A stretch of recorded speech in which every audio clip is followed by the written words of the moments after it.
Ingon ani ang bation my loves kung nakapalit kag branded nga mga sanina my loves. Pinakamahal nga sanina diri sa Puriroa my loves. Huy, ay kog love da kay ang mga sanina nga akong napalit kay guess my loves. Uy, gisi!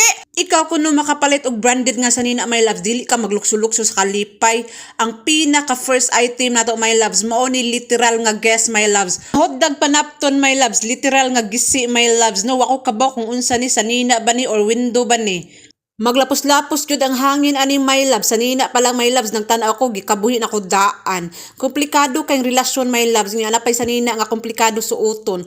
Basig apron ba ni siya or kwintas? Pwede pud isayal nimo ni siya my loves nga naisayal nga naiikog my loves. Oh, pak unsa man na siya?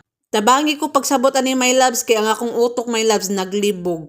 Basig ingon ani ni siya my loves. Unsa man ni klase nga style la? Naglisod-lisod jud ko my loves kung unsaon ni my loves.